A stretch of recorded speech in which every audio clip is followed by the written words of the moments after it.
bienvenidos a TV Tech. Hoy tenemos un especial de electroquímica titulada Ecuación de Nernst y la corriente faradaica, y como en todos nuestros programas tenemos invitados especiales. Sofía, Valesca, Josué, Sebastián y Kelly, encargados de este show. Un grupo de estudiantes con antecedentes en química y física realizaron un diseño potencial de circuito abierto en el cual utilizaron zinc y cobre, mejorando de esa manera sus conocimientos sobre los principios electroquímicos.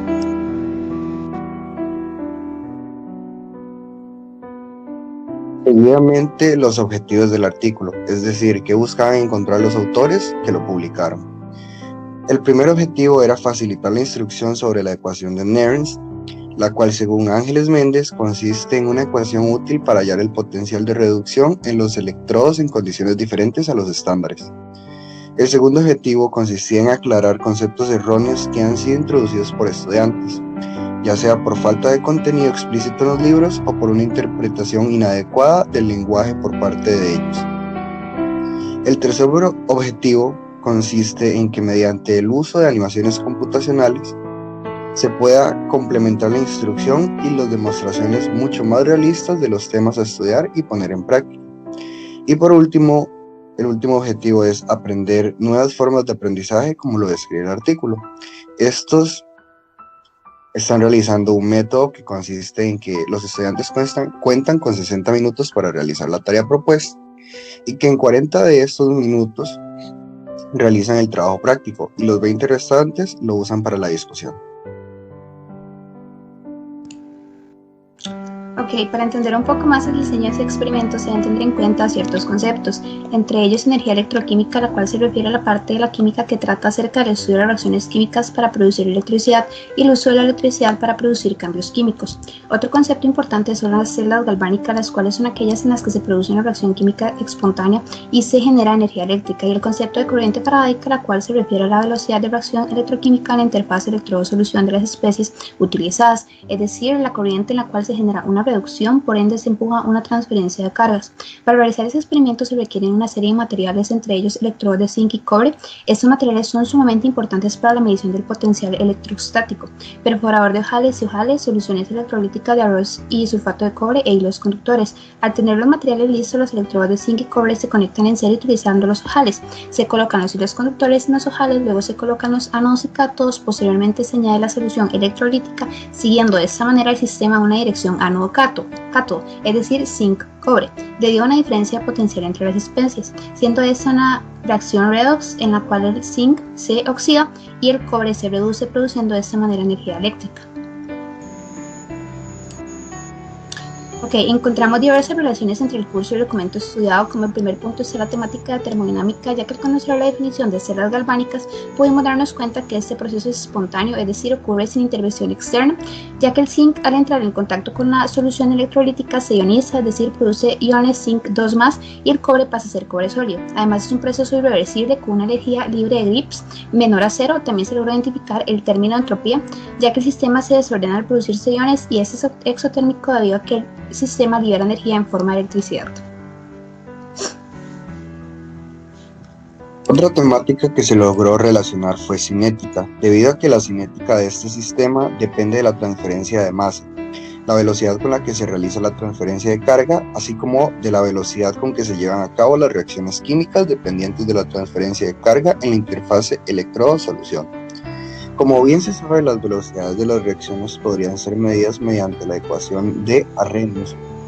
En un experimento como este, la velocidad de la reacción podría ser medida mediante la corriente que el sistema produce por unidad de tiempo, es decir, la cantidad de electrones producidos por unidad de tiempo. Además, es importante mencionar algunos factores que afectan la velocidad de la reacción, entre ellos una transferencia de masa desde el centro de la disolución hasta la superficie del electrodo, dado que el agotamiento de las especies provoca un transporte de materia y carga desde el centro de la disolución hasta la interfase de disolución-electrodo.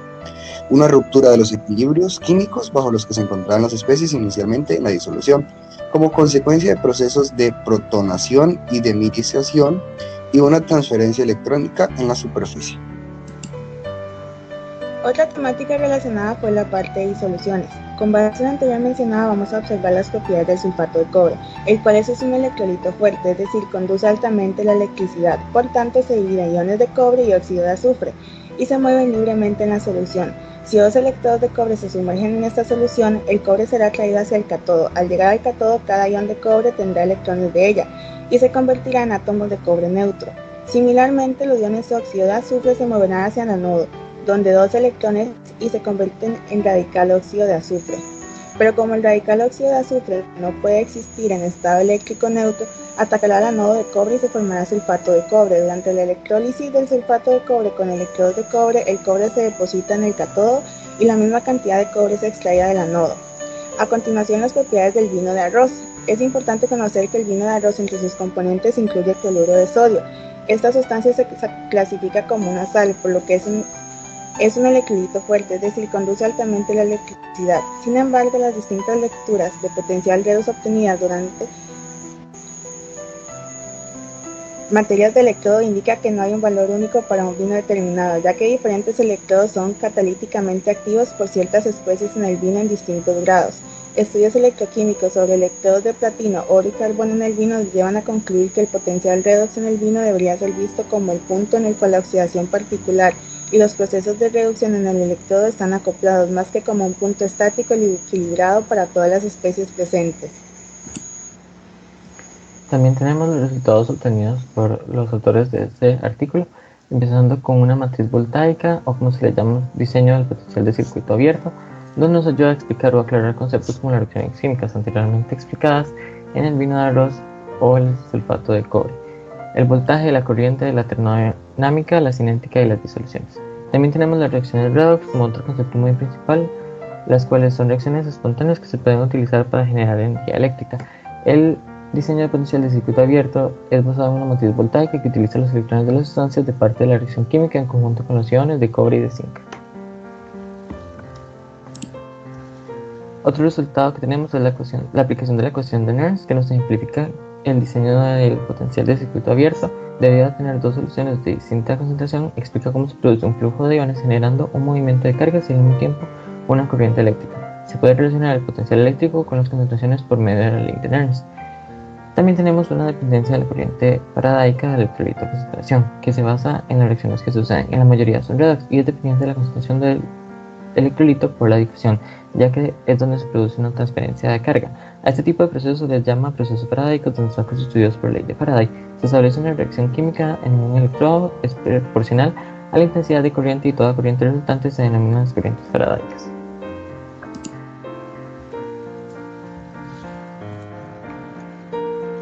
Se logró concluir mediante este informe que los estudiantes lograrán aclarar dudas que les surgieron acerca de la ecuación de Nernst y la constante de Faraday. Para esto se debieron abarcar términos clave con el fin de desenvolver de manera correcta el tema. Uno de ellos es la electroquímica. La ecuación de Nernst, la cual es utilizada para calcular el potencial de reducción de un electrodo fuera de condiciones estándar. Se logró concluir además que para la preparación del diseño no se requieren materiales especializados, ya que los necesarios pueden encontrarse en cualquier laboratorio básico de química o de física. Sin embargo, se debe tener en cuenta que se deben utilizar soluciones que conduzcan la electricidad con el propósito de obtener una mejor eficacia del sistema a elaborar, así como los electrodos a utilizar, ya que influyen directamente en el potencial electrostático. Igualmente, las concentraciones iniciales de los iones aportan de primera mano en el potencial químico. Otra conclusión relevante es la identificación de una reacción redox, la cual produce energía eléctrica debido a una desigualdad en los iones, la cual se hará presente y la carga positiva se acercará a la superficie del electrodo para sustentar el exceso de carga negativa. De sobremanera, se observa que los datos teóricos y los prácticos presentan un ligero margen de error. Esto nos lleva a no confiar en los datos de las celdas electromagnéticas. Estos se denominan fenómenos en la pérdida de voltaje, tales como pasar por una resistencia, por migración de iones, por pérdida de voltaje cinético y por transporte masivo de elementos. Significa la pérdida de concentración. Muchas gracias por visualizarnos. Los esperamos en otra edición de TITEC.